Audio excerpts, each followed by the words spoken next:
사랑하는 새벽나라 친구들 반갑습니다. 오늘 여러분과 함께 말씀을 나눌 강지영 목사입니다. 연말이 되면 방송 시상식에서 자주 보게 되는 길이 있는데 바로 레드카펫 길입니다. 그 길 자체가 주는 영광스러운 상징과 의미를 우리는 모두 기억하고 있습니다. 레드카펫이 깔린 길을 지나 시상대에 오른다는 것은 누구나 한 번쯤 꿈꿔볼 만한 설레는 장면일 것입니다. 아마도 이 레드카펫을 지나가는 자격을 가진 사람이라면 결코 평범한 사람은 아니겠죠. 오늘 우리는 결코 평범하지 않았던 한 사람, 바로 그분의 이야기를 나누려고 합니다. 오늘 말씀의 제목은 섬기러 오신 왕입니다. 오늘의 말씀은 마가복음 11장 1절에서 10절입니다. 그들이 예루살렘에 가까이 와서 올리브산 근처 벳바게와 베다니에 이르렀을 때 예수께서 제자 2명을 보내시며 말씀하셨습니다. 저기 보이는 마을로 들어가라. 그곳에 들어가 보면 아직 아무도 탄 적이 없는 새끼 나귀 하나가 매여 있을 것이다. 그 나귀를 풀어서 이리로 끌고 와라. 만약 누가 왜 이러느냐고 물으면 주께서 필요하시니 쓰고 제자리에 갖다 놓겠다고 하라. 그들이 가서 보니 길거리 어느 문 앞에 새끼 나귀가 매여 있었습니다. 그들이 나귀를 풀고 있는데 거기 서 있던 사람들이 물었습니다. 뭘 하는 것이오? 왜 나귀를 풀고 있소? 그들이 예수께서 일러주신 대로 대답하자 그 사람들이 허락해 주었습니다. 그들이 나귀를 예수께 끌고 와서 자기들의 겉옷을 그 위에 얹어드리자 예수께서 나귀를 타셨습니다. 많은 사람들이 길 위에 겉옷을 깔아드렸고 또 어떤 사람들은 들에서 나뭇가지를 꺾어와 길에 깔기도 했습니다. 앞서가는 사람들과 뒤따라가는 사람들이 외쳤습니다. 호산나 복이 있으리로다. 주의 이름으로 오시는 분이여. 복이 있도다. 다가오는 우리 조상 다윗의 나라여. 지극히 높은 곳에서 호산나. 예수님은 예루살렘에 들어가시기 전 제자 2명을 보내셔서 새끼 나귀를 가져올 것을 말씀하십니다. 그런데 그 새끼 나귀는 아무도 탄 적이 없었던 나귀였고 누가 제자들의 모습을 보고 왜 이러느냐고 물으면 주께서 필요하시니 쓰고 제자리에 갖다 놓겠다 하라고 하시죠. 그리고 예수님의 말씀 앞에 제자들은 순종해 새끼 나귀를 데리러 길을 떠납니다.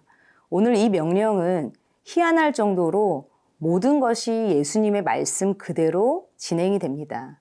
이 모습은 모든 것을 훤히 꿰뚫고 계시는 예수님의 권위를 그대로 보여주는 것이죠. 예수님은 제자들에게 이렇게 하라고 말씀하십니다.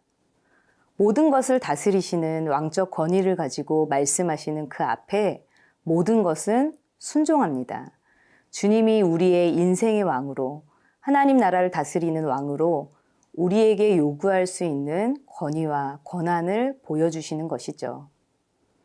사랑하는 새벽나라 친구들, 만일 예수님이 여러분에게 주께서 필요하시니 쓰시겠다 라는 말씀을 들려주신다면 어떻게 반응하시겠습니까?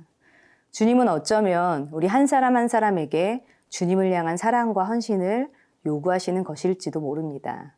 그러한 예수님의 명령에 순종할 때 새끼 나귀는 그저 그 명령대로 쓰임받을 뿐이고 놀라운 하나님의 역사가 나타나게 될 것입니다. 예수님은 제자들이 자신에게 데리고 온 새끼 나귀를 타고 예루살렘에 입성하십니다. 이 모든 것이 구약에 기록된 말씀대로 이루어진 것이죠. 예수님은 온 세상의 왕으로 오셨음이 분명하지만 겸손하게 섬기러 오신 우리의 왕이십니다.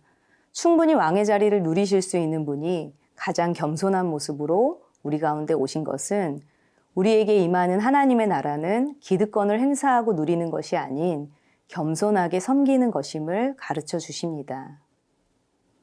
예루살렘에 들어오는 새끼 나귀를 탄 예수님을 바라보는 사람들은 뭔가 의아한 생각이 들었을 겁니다.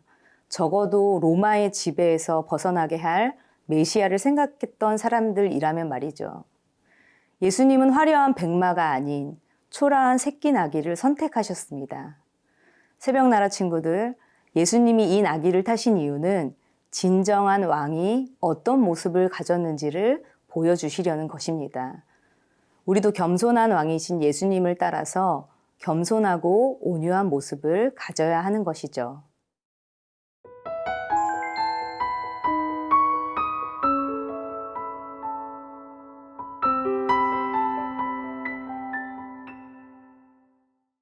예수님은 겸손한 왕의 모습으로 예루살렘에 입성하시면서 진정한 왕 메시아는 무엇인가를 가르쳐 주십니다.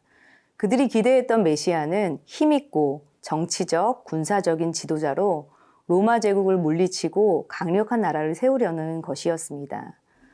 여러분, 하나님의 나라는 굉장히 파워풀하고 강력한 나라입니다. 그러나 하나님 나라가 하나님의 나라가 되는 그 중심은 예수님의 섬김과 겸손에 있습니다.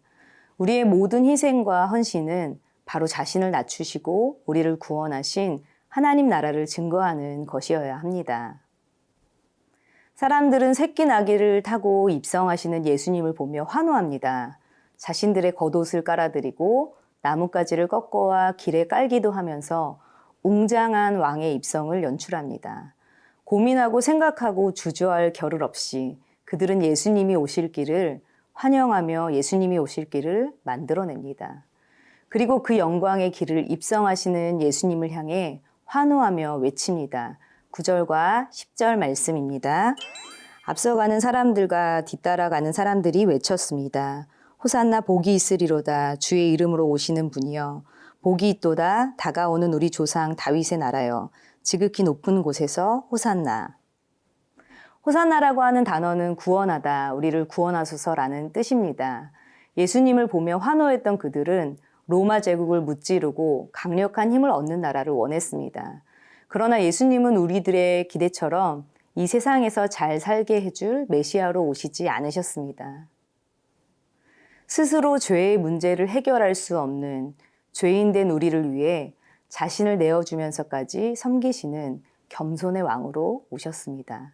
무리들은 예수님이 예루살렘에 들어오시는 것을 보며 자신의 생각대로 자신의 꿈을 꾸었습니다.